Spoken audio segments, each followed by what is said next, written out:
Hai, Assalamualaikum warahmatullahi wabarakatuh. Pembahasan ini merupakan rangkuman dari pertemuan kelima dan keenam mengenai tahapan perencanaan, pembuatan naskah, dan tahapan produksi media pembelajaran berbasis ICT.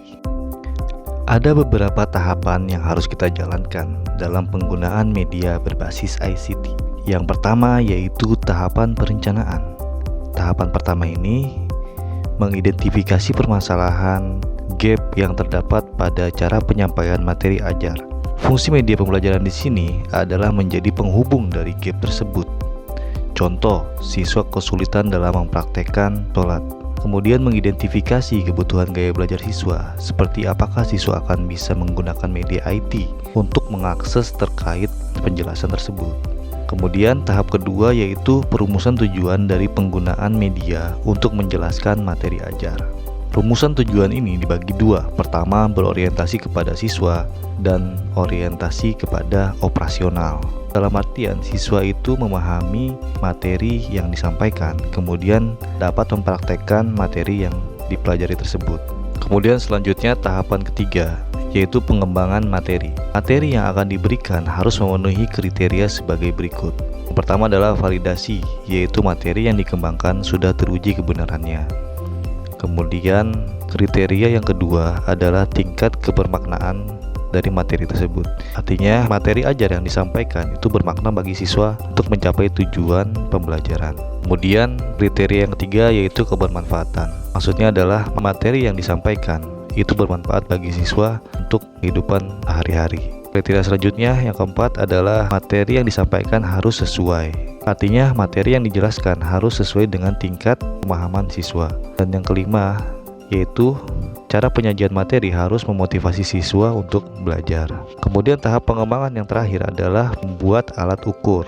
Di sini dapat diketahui apakah siswa sudah memahami dan dapat mempraktekkan materi yang disampaikan. Alat ukur tersebut berupa pertanyaan yang tepat dan spesifik terkait materi yang disampaikan. Seperti contoh berikut ini.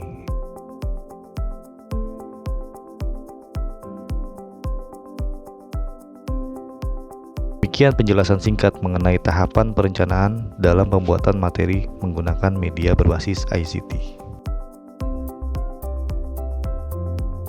Selanjutnya yaitu penulisan naskah media.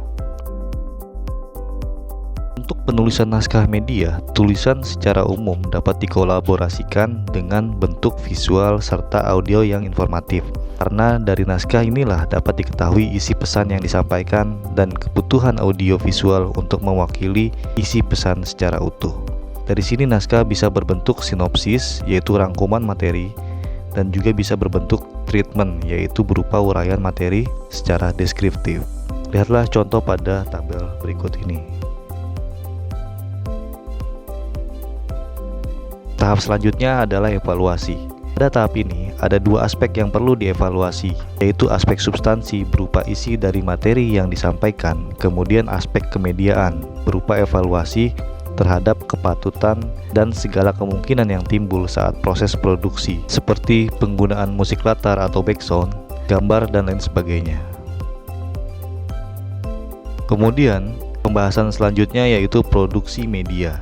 Setelah ditentukannya materi, kemudian dibuatkan naskah, maka langkah selanjutnya adalah tahap produksi media. Pada tahap produksi ini dibagi menjadi tiga bagian. Yang pertama yaitu praproduksi. Praproduksi adalah membagi tugas untuk menyiapkan kebutuhan footage berupa gambar, video, tulisan, serta musik latar atau background untuk proses editing. Kemudian menyiapkan peralatan yang terkait dengan proses produksi. Selanjutnya bagian yang kedua yaitu produksi media. Dengan dimulainya proses dubbing naskah atau rekaman audio pembacaan naskah, kemudian membuat rekaman visual terkait materi yang ingin dijelaskan. Bagian ketiga yaitu tahap pasca produksi, berupa evaluasi dari proses hasil produksi dengan menyempurnakan kekurangan yang ditemukan pada tahap ini agar sesuai dengan tujuan pembelajaran. Baik, terima kasih atas perhatiannya. Bila ada pertanyaan, silakan tanyakan di kolom komentar. Wassalamualaikum warahmatullahi wabarakatuh.